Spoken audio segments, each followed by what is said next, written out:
हो राम।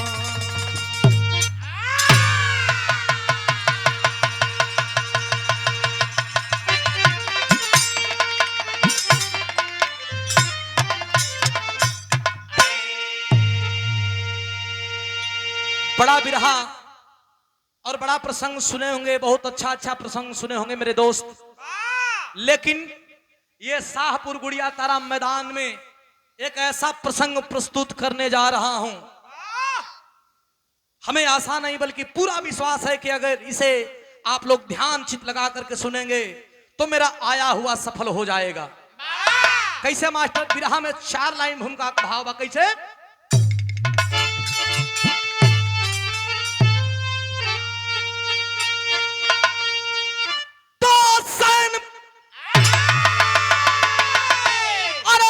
सज गई चतुरानी जंगल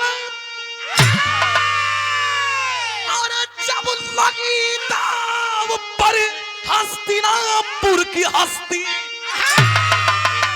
अरे सो गए पारी सैया दादा भीषम, अरे डूबने थी लगी हमारे पीछे कश्ती, गुरु दौड़ का है बधन हो गया, अरे सेनापति कण बना कौरवों का,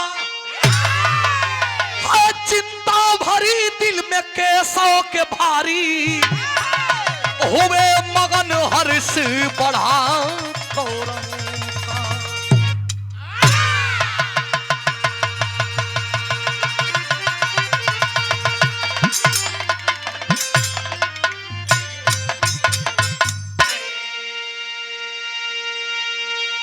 इस धरती पे एक नाग पचैया के दिन, नाग पंचमी के दिन इस बात को ख्याल रखिएगा कि भारत में महाभारत,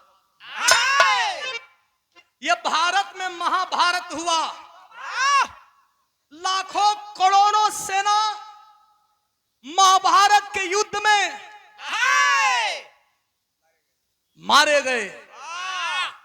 महाभारत रुक सकता था लेकिन होनी हो के रहेगी।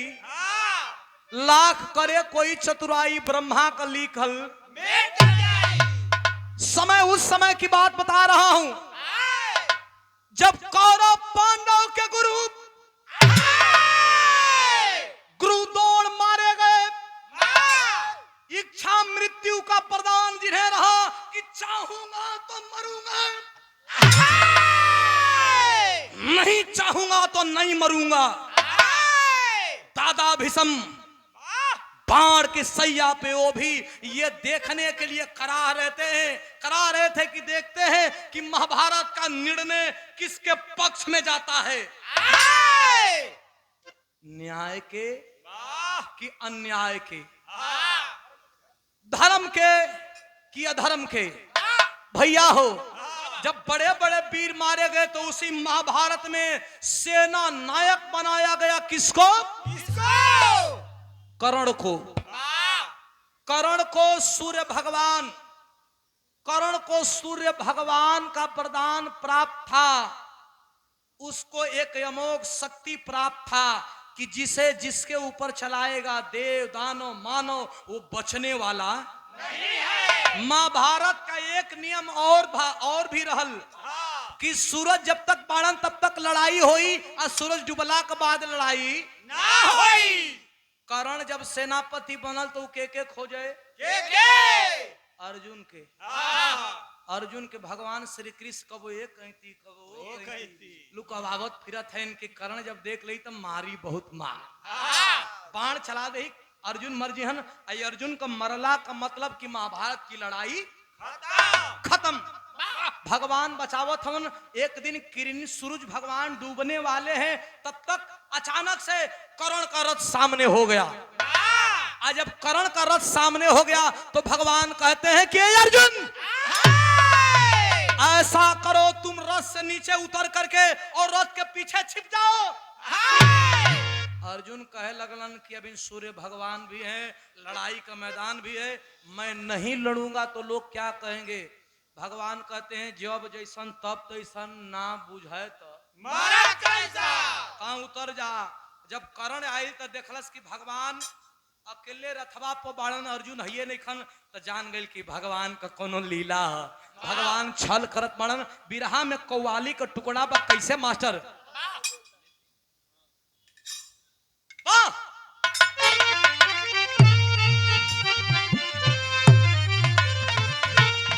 गणेश कुमार जी के द्वारा पुरस्कार देवल गइल बा। कोट कोट प्रणाम, धन्यवाद, प्रणाम। कैसे मास्टर।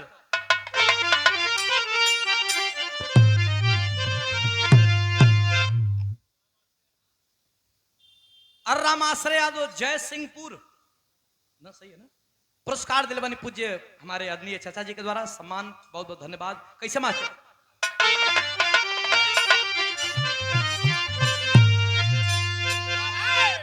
यहाँ हिंदू भी है, यहाँ मुसलमान भी हैं। ये महाभारत हिंदू के लिए है, लेकिन ये कव्वाली हमारे मुसलमान भाइयों के लिए है। सामने मजार भी है, बाबा का दरबार भी है, दरगाह भी है। तो कैसे मास्टर।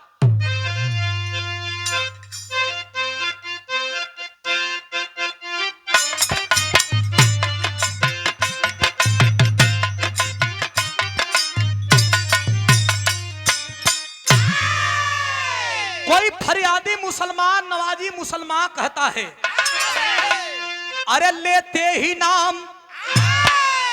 एक सेकेंड पूज्य बाबूजी, एक सेकेंड खाली गाय नहीं काय कवलिया।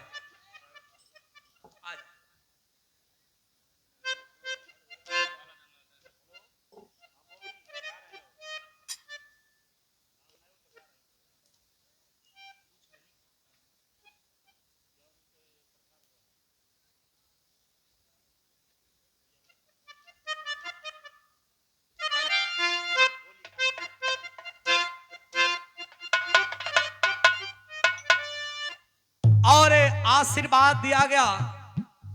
जय गौ माता।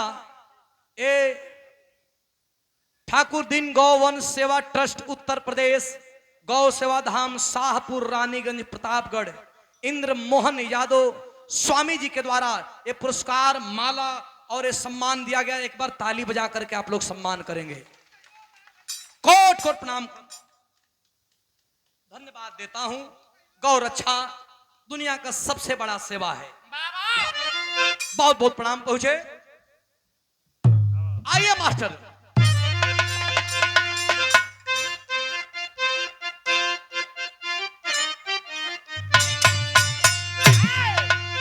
अरे लेते ही नाम नवाजी मुसलमान कहते हैं, लेते ही नाम ख्वाजा का तूफान हट गया। लेते ही नाम ख्वाजा का,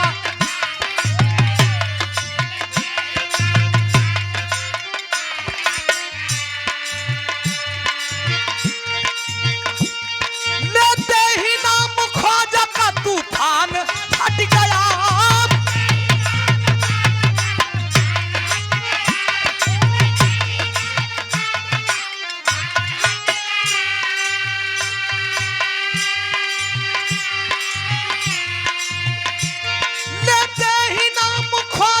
तूफान हट गया, कश्ती में मेरे आके समंदर सिमट गया। ये तो ख्वाजा का करम है, मेरे ख्वाजा का करम है। ये तो ख्वाजा का करम है, मेरे ख्वाजा का करम है। ये तो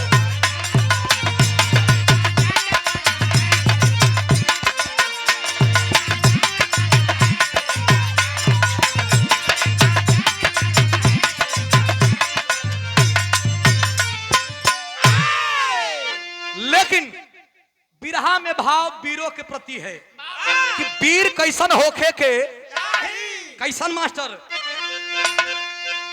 अरे चट्टान, अरे चट्टान चटक जाय सिंह के दहाड़ से। चट्टान चटक जाय सिंह के दहाड़ से।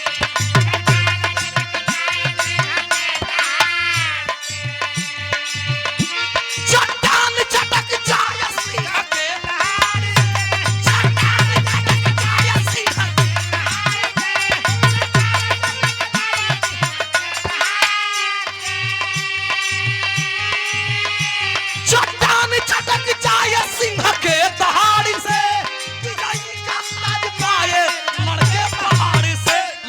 जो झंडा गाड़ के ओ जंग में पछाड़ के, झंडा गाड़ के जंग में पछाड़ के लड़े जो झंडा गाड़ के।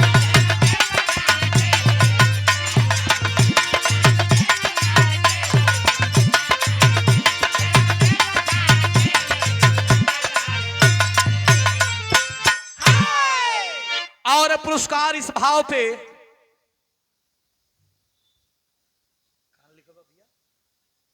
भगवान मना कर दिए। कर्ण कहने लगा कि जिसकी रथ हाँकते हैं वो मर्द है, उसकी माँ उसको दूध पिलाई है कि नहीं। नीचा वाले अर्जुन कहना का प्रभु अब गरियो सुने को ही कहा, कहना चुपचाप वही में बना रहा, किरनिया 2-4 मिनट में डूब जाए। अच्छा तो भगवान अपना ऊपर मैं गाड़ी ले लहन, किरण डूब गई। 5 पांडव शिविर में बैठलन। युधिष्ठिर महाराज झरझर झरझर रोने लगे कि लगता है कि अब मेरा भाई मारा जाएगा। अर्जुन भगवान कोई उपाय निकालिए। भगवान कहते हैं कि कर्ण के सामने जाना यानी मृत्यु को दावत देना, मैं कोई उपाय नहीं लगा सकता। 5 पांडव नतमस्तक होकर के झरझर झरझर रोने लगे। भगवान एक उपाय निकालते हैं कि ठीक है, कर्ण से लड़ने के लिए एक वीर है, अर्जुन का बेटा, जिस बेटे का नाम है घटोत्कच। क्षमा करेंगे, भीम का बेटा जिसका नाम है घटोत्कच, उससे बुलवाया जाए। जब बुलवावल गए भीम का बेटा घटोत्कच के, तो ओकरा पास इतना माया बा भैया, उसके पास इतना बड़ा माया है कि चाहता है तो पर्वत से भी बड़ा हो जाएगा और चाहता है तो चूंटी से भी छोटा हो जाएगा। जब बड़का रूप बना कर आई तो नकुल सहदेव लगना रोवे भगवान श्री कृष्ण के सामने। भगवान कहना क्यों रो रहे हो? कहना इसलिए रो रहा हूं कि भीम भैया हम लोगों में सबसे बलवान है। अब भैया हमनों को भोजनिया मार के खा गना, उन्हों से बढ़िया उनका लड़का आ गवा। हमन तो लड़ाई जी जल जी बाप बेटा खैला बिना कुल मुआ दिया भाई। अच्छा 5 पांडवों के बीच में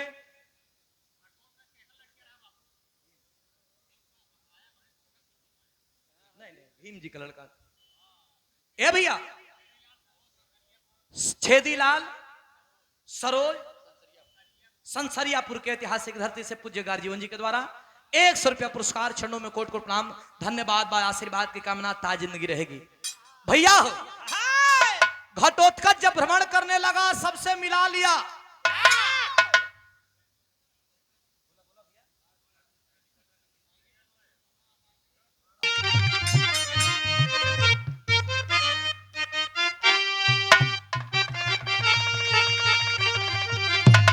जेकर जहां रीत तू गीत गवा। हमरे रामदेव गुरु जी कैसे गावे? अरे नदिया किनारे मोर बोले 1000 बार बोले, हमार पिया हमसे ना बोले। बुल्लू गुरु जी बड़ा लहा के गावे। बुल्लू गुरु जी कहा कि सांवरिया, अरे मोरे राम जागा जागा भोले बाबा, कहे भैया अरे गंगा जी के तनो नहाइबा, अरे गंगा जी के तनो नहाइबा, पतर तिरिया ना पाइबा राजा।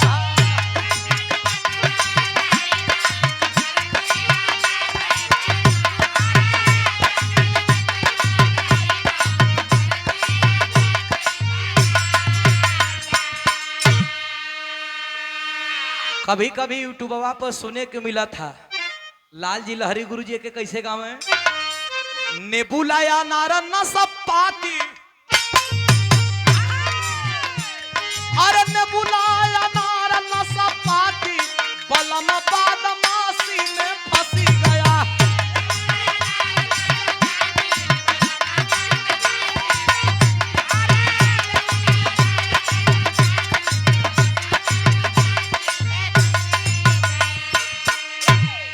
यही गीतिया के बदल के जनाब हैदर गुरुजी कैसे गावत हैं?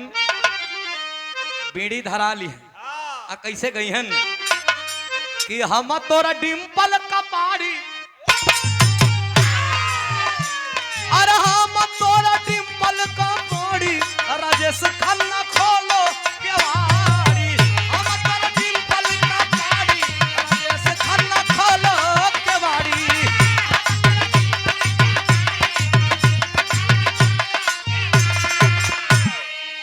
लेकिन यही गीतिया के हमारे गुरुजी विजयलाल यादव जी कैसे गाओ थे कि भैंसा सुअर हर जाई, अरे भैंसा सुअर हर जाई, भूमि जतने वतने मोटाई, भैंसा सुअर हर जाई, भूमि जतने वतने मोटाई।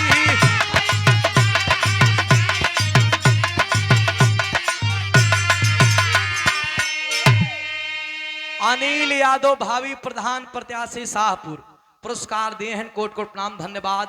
लेकिन अर्जुन बतावत हैं घटोत्कच के किए बेटवा अभिमन्यु कहां बाप कि धोखावा से मरली मुदैया, अरे धोखावा से मरली मुदैया, अभिमन भैया बेटा अभिमन्यु तो मारा गया। क्या कहते हैं बोले घटोत्कच अर्जुन बिना खा के भाई ले जमा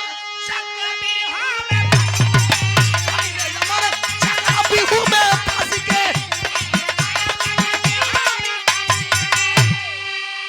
अरे घेरी के मरले मुदैया मुदैया,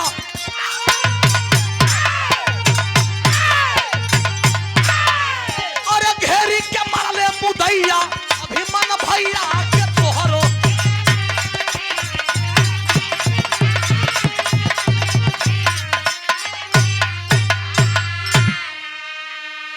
अरे बात फंस गवा। अभिमन्यु मारा गया जब ई अर्जुन बतिया कहलन, गुस्सा में लाल हो गया घटोत्कच की क्या बात करते हो, अरे तना बाजू में जब जोर रहल हमारे बाप के भीम के, ये तना बाजू में जोर रहते हुए भी अभिमन्यु मारल गई। अर्जुन के धरती का सबसे बड़ा धनुर्धर कहा गयल। इतना धनुर्विद्या होते हुए भी जब अभिमन्यु मारल गई तो एकरा मतलब तो हम लोग भौकाल जमाए हैं कि हैया हई हई लड़ीला हऊ लड़ीला हई से लड़ीला। अरे 2 दिन पहले बुलैले होता अपने भाई का बदला और पूरा शमशान बना देती कुरुक्षेत्र मैदान के। गुस्सा में लाल हो कहा था का मास्टर बिरहा का आखिरी तरजबा।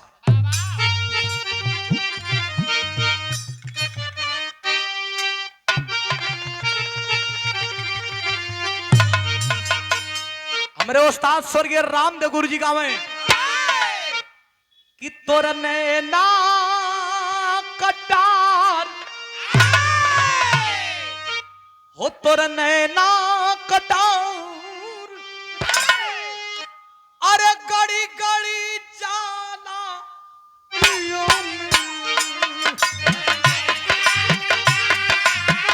गड़ी गड़ी जाना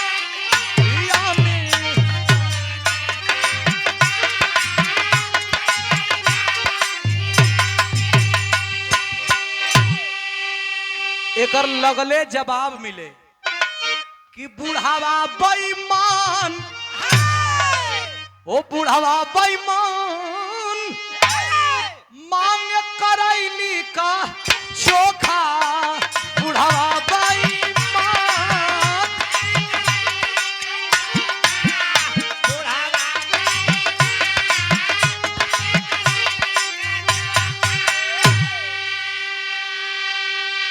लेकिन घटोत्कच का कहत बा, अरे बोला बांका जुझार, अरे बोला बांका जुझार, अरे काहे के बोलैला,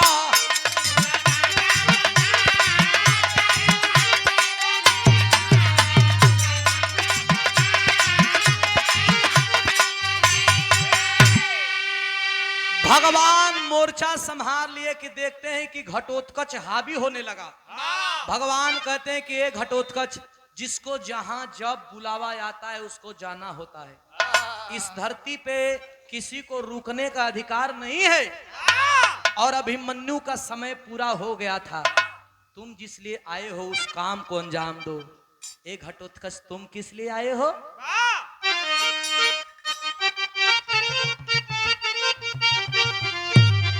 कहे कि अरे क्षत्रिय न हो के, अरे क्षत्रिय न हो के, तू क्षत्रिय कहाई बा।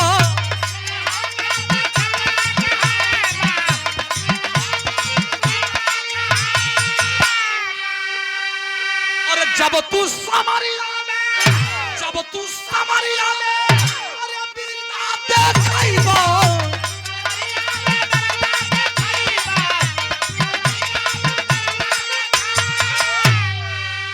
अरे गर्जा शेर सरदार, गर्जा शेर सरदार, अरे काहे ना हमके बोलैना।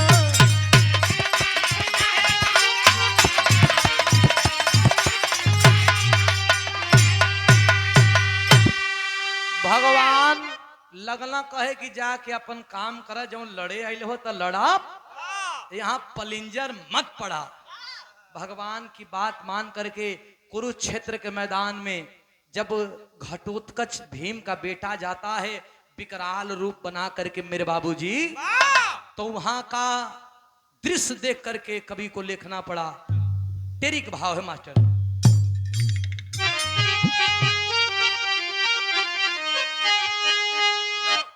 तनी बढ़ जा भैया।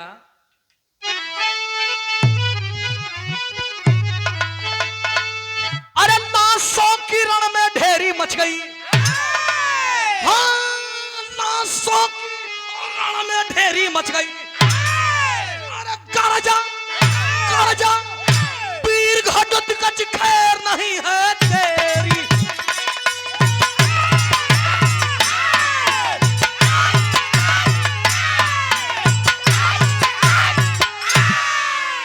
ये तनी हाहाकार मचा दहलस घटोत्कच कि वही दुर्योधन आके लगन कहे कर्ण से कि भैया का करत हिया। कहना करत कुछ हो ना, अर्जुन के खोजत है कि कब आई तो अमोघ शक्ति से मारब। दुर्योधन कहने लगा कि अर्जुन नहीं आएगा, भीम का बेटा लड़ने आया है और लगता है कि आज तो पूरी सेना को खत्म कर देगा। आहा बाबूजी, इतने में बौखला गया कर्ण, लगा भरने। दुर्योधन कहता है कि अरे मित्र, ये बाण जल्दी इस घटोत्कच पे चलाओ। नहीं चलाओगे तो हम भी मारे जाएंगे, ये पूरी सेना मारी जाएगी। ये बाण लेकर के क्या झुनझुना बजाओगे? और नहीं चलाओगे तो मुझे तो शंका हो रहा है कि तुम भी कहीं पांचों पांडवों से मिले तो नहीं न हो। दुनिया में सबसे बड़ा कलंक का टीका लांछन होला। अगर केहू चोरी नहीं किए बा, केहू कह दे कि तू चोर हुआ, तो जब तक सत्यता साबित न हो जा तब तक ओकरे मन में आदमी का निगाह रहे कि यह चोरवा है, यह चोरवा है। अगर जब तक ये प्रमाण नहीं हो जाता, दुर्योधन कर्ण को कहने लगा कि तुम बाण लेकर के बाण चला नहीं रहे हो, इसका मतलब तुम पांचों पांडवों से मिले हुए हो। कर्ण के आंखों में आंसू आ गया कि मैं तेरे लिए क्या नहीं किया मित्र। इतना करने के बाद ये कलंक का टीका दिए हो, तो लो इस बाण को भी मैं भीम का बेटा घटोत्कच के ऊपर चलाता हूं। घटोत्कच तो मर जाएगा, लेकिन जब तक अर्जुन जीवित है तुम लड़ाई नहीं जीत सकते। घमंड में चूर दुर्योधन कहता है कि तू पहले मारा अर्जुन के तो हम गदाओं से मार दे। अरे गुस्सा में लाल होकर के घटोत्कच के ऊपर जब बाण संधान करता है कर्ण, तो बिरहा में पहपट लिखल गए। अरे नहीं भैया, तनकी सब बढ़ जाए उरी।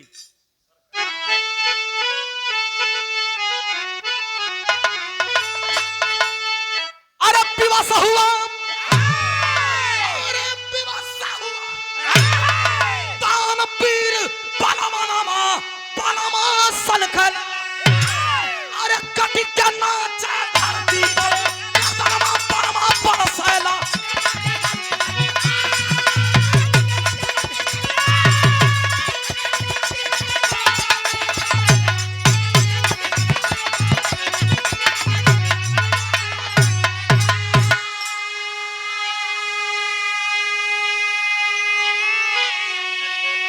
अरे दुष्ट दुर्योधन मगन हुआ, अरे कहाँ सोच में डूबा, क्या करे पर पे होई लड़ाई, अरे अंतिम आस बापू झलो मार करके गर्दन जब कर्ण का बाण से अमोघ शक्ति से घटोत्कच का जब धरती पर गिरल बात आंख में आंसू आ गई वही भीम का कि हमारा जियते अभिमन्यु भी मारल गयल, हमारा जियते हमार बेटा घटोत्कच भी मारल गयल। तब आंख में आंसू कैसे ना मास्टर, अरे चले सना सन पान समर तलवारिया पनमा मरले अरे काटी के ना हाथी पर कदमा पनमा मरले बा।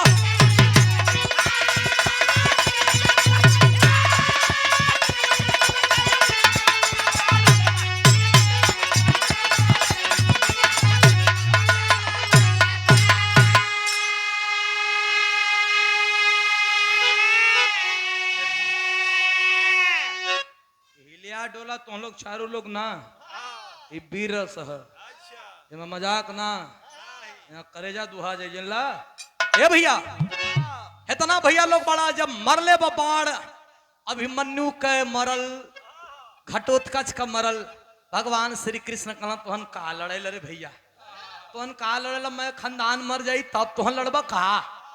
कल की लड़ाई कर्ण की और अर्जुन की आखिरी लड़ाई होगी।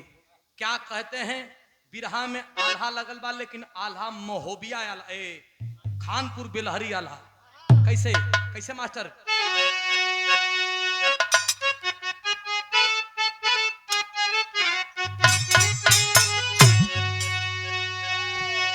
कैसे हमारे गाजीपुर का हनीफ साहब का है कैसे मास्टर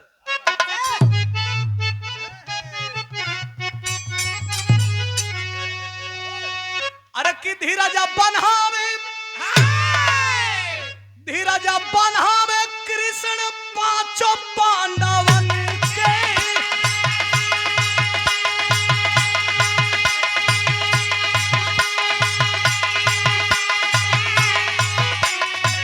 करण और अर्जुन का छिड़ल संगला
बाबूजी लड़ाई के अंतिम पड़ाव में कर्ण अर्जुन का जब महासंग्राम हो रहा है उस समय कर्ण और अर्जुन की लड़ाई में एक बात देखने को मिल रही है कि अर्जुन जब कर्ण के रथ पे बाण चला रहे हैं तो कर्ण का रथ 100 हाथ पीछे जा रहा है।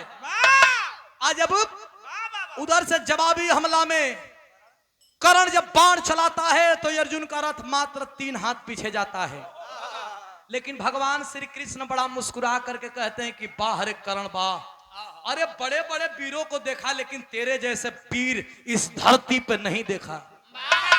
अर्जुन कथवा हाई देखा 100 हाथ मारत है हम घिसटात रथ जात है ये हमार तन को बढ़ाइए नहीं करत आई अर्जुन हमार दुश्मन है, कर्ण हमारा रथ पर मारा था, 3 हाथ जाता तो कहता ना कि बड़ा वीर।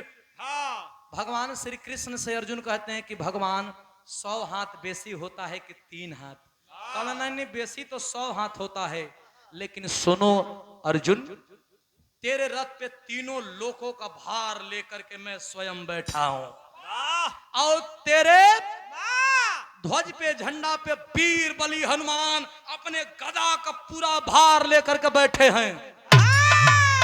इतना वजन होने के बाद भी तेरा रथ 3 हाथ पीछे जाता है। अगर हम लोग नहीं होते तब भीतर चल जाते होते। कहां? पाताल लोक में।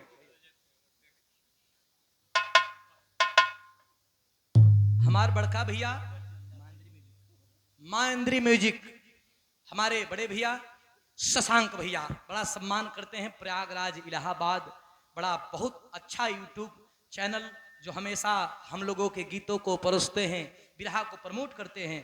आदरणीय हमारे शशांक भैया बड़ा सम्मान करते हैं।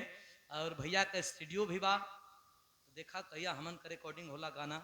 इलाहाबाद में जब आवल जाई तनी आगे से हट जाइए भैया, पीछे दिक्कत होता, तनी आगे से प्लीज 2 मिनट, हाँ तनी कि 2 सेकंड खाली आगे से हट जाइए, पीछे दिक्कत होता बा। बहुत धन्यवाद। हाँ 2 सेकंड। ए भैया बस हो गए मालिक, बढ़िया मालिक, मालिक, गर्मी है देखो गर्मी है भाई। ए भैया है तो ना पंच परमेश्वर बैठे लिया। भगवान जब अर्जुन को बात बताया, कहा कि हे अर्जुन, भाई कर्ण के गुरु परशुराम का श्राप प्राप्त ना रहित ना, कर्ण को गुरु परशुराम का श्राप मिला है कि जब विपदा पड़ेगी तुम्हारी बुद्धि भ्रष्ट हो जाएगी। भयालु है। कर्ण का रथवा एगो तनकी सा गढ़ा रहा, वही का रथवा कर्ण का पहियावा जाके वही में फंस गई। कर्ण तीर धनुष उतार के ध के आ रथवा का पहियावा के कंधा को जोर से लगना उठावे। श्राप देखिए कितना बड़ा होता है। पढ़े लिखे लोग बैठे हैं, बड़े बुजुर्ग हमारे पिता तुल्य अभिभावक बैठे हैं। मैं तो आप लोगों का दास हूं, आप लोगों का नौकर हूं, आप लोगों का बेटा हूं। आप लोग मालिक हैं, आप लोग बड़े हैं, आप लोग भगवान हैं। मैं तो क्या गाता हूं नहीं गाता हूं मुझे पता भी नहीं चलता है। आप लोग गवाते हैं, आप लोग श्रेष्ठ हैं, मुझे गाने का भी सहूर नहीं है। लेकिन मैं बताऊं कि बताया गया कि कर्ण का रथ का पहिया इतना मात्र धंसा था, लेकिन श्राप, कर्ण जब अपने रथ को पहिया को हिला रहा था तो उस रथ के पहिया के साथ साथ पूरी धरती हिल रही थी, आकाश हिल रहा था, धरती डगमगा रही थी। लेकिन श्राप के कारण इतना रथ का पहिया हिल नहीं रहा था। भगवान कहने लगे अर्जुन को कि पार्थ देख रहा है एक कर्ण निहत्था है, यही मौका है बाण चला दे। अर्जुन कहते हैं कि मैं निहत्थे पे बाण नहीं चलाता। गुस्से में लाल होकर के भगवान श्री कृष्ण कहते हैं कि क्या बात करते हो पार्थ, तेरा बेटा जब चक्रव्यूह में मारा गया वो भी तो निहत्था था, अब तेरा बेटा को मारने वाला एक दुश्मन ये कर्ण भी था। अगर तू अभी नहीं मारेगा तो याद रख तुझसे कभी कर्ण मारा भी नहीं जाएगा। लेहला से अर्जुन के लुतिया हे माई, आई कर्ण अब इनका नाम आराई तो लागत है कि हमन का मर जाई। ये बढ़िया मौका बा, मार देवल जा। भगवान श्री कृष्ण का बात मान के कहना का मास्टर बिरहा का खड़ी अंतिम भाव।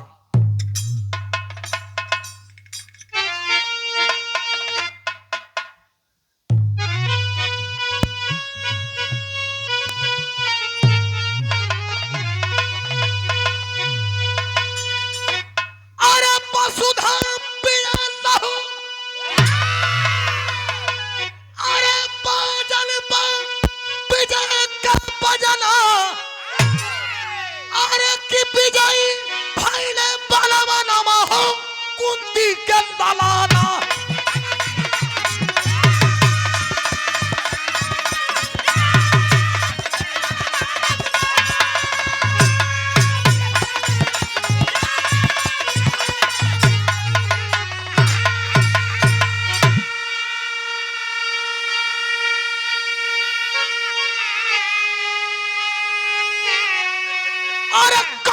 का कैले अरे जुन बाधनमा अरे तज्जे कर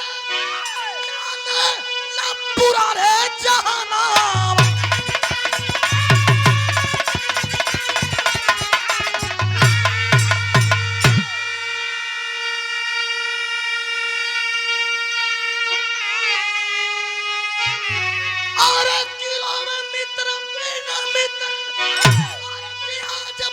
सपना कि विजयी भाई ने बनावाना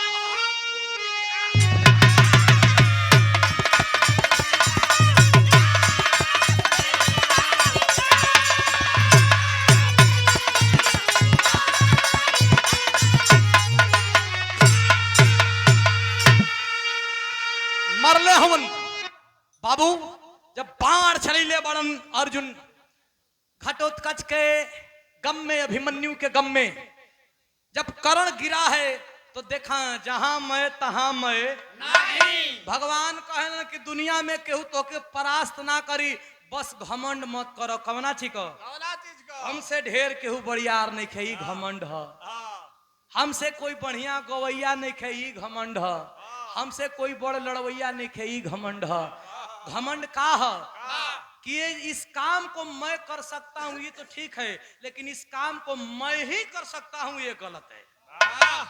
भगवान कहलन कि अर्जुन कैसन बहिया फैलावत हुआ कहला नहीं हमार बहिया तो ऐसा ही फैलल रहेले कहला नहीं फैलल ना रहेले तोरा ई घमंड हुई कि कर्ण के मार दहनी तक कर्ण अधमरू बा तब तो से बड़ियार बा अब देखा गुस्सा जबान पागल कहलो हमारी तरफ से तो तू कबो बतियाई ना करेला खाली करण कैसे बड़ियार है कल ये 1 मिनट लागी 1 मिनट लागी 1 मिनट में का करब भगवान श्री कृष्ण अपने ब्राह्मण को रूप बनैलन और अर्जुन के भी ब्राह्मण को रूप जल्दी जल्दी बना दहलन कहला चल करण से तन की साथ दूगो बात बतिया ले जा कहला चला हम जरा थोड़े ही करण से आज जब गई ना करण कहन तो करण कराह रहा है पानी पानी पानी प्यासा करण पानी मांग रहा है बाबूजी जा करके भगवान कहते हैं कि करण सुना है बहुत बड़ा तू दानी है मैं तेरे दरवाजे पे तो नहीं लेकिन तेरे आया हूं दान लेने के लिए। करण कहता है कि मैं मरने वाला हूं मैं क्या दान दे सकता हूं।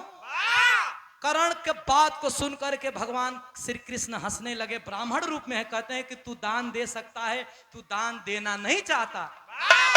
करण की बात भगवान की बात जब करण सुना तो गुस्सा में हो गया कहता है कि अरे तुच्छ ब्राह्मण जो करण अपना कवच और कुंडल दान कर दिया तेरे जैसे ब्राह्मण को दान नहीं दे सकता। भगवान परीक्षा लेने गए कहते तब तू देता क्यों नहीं। भगवान की बात को सुन करके कहता है अरे ब्राह्मण मेरे पास क्या है देने के लिए। भगवान की बात सुन करके कर्ण कहता है कि मेरे पास क्या है देने के लिए। भगवान कहते हैं कि तेरे पास एक सोने का दांत है देने के लिए। कर्ण को याद आया हाँ एक सोने का दांत है। अरे ब्राह्मण ये टूटेगा कैसे कहीं से एक पत्थर ला के मुझे दे दे। कर्ण कहता है कि एक पत्थर ला के मुझे दे दे। भगवान कहते हैं मैं तेरे यहाँ दान लेने के लिए आया हूँ तेरी गुलामी करने नहीं आया हूँ।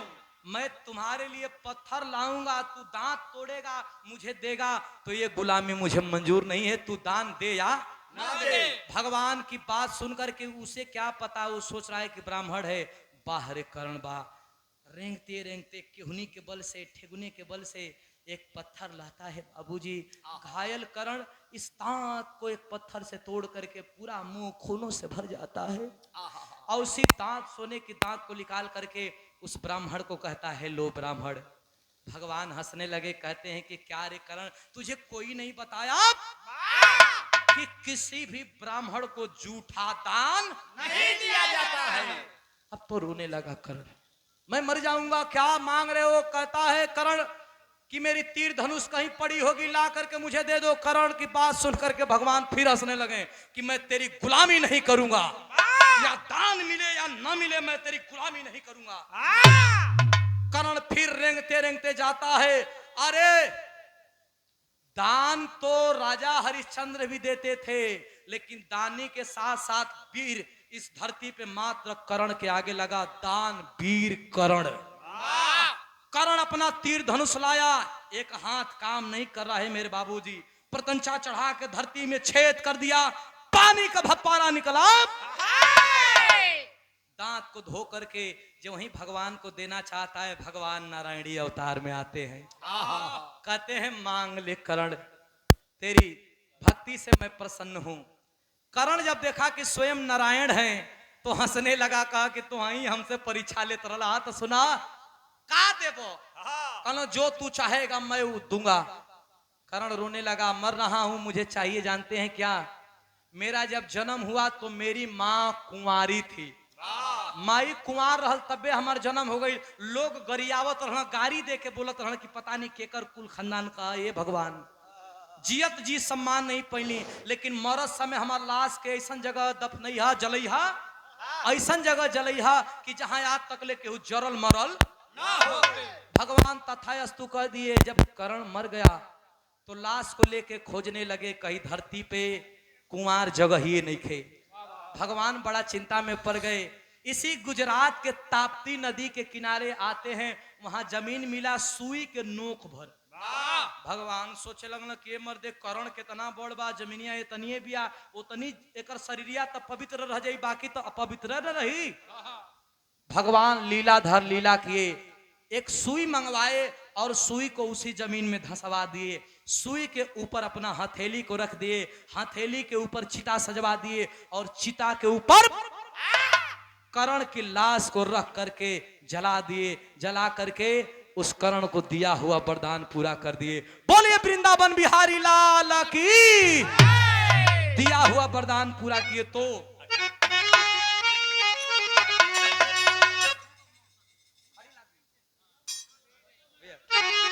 गुरु बिहारी गुरु गणेश गुरु राम नान गुणकारी, अरे स्वर्ग गए चंद्रिका कवि बच्चन जी बने पुजारी।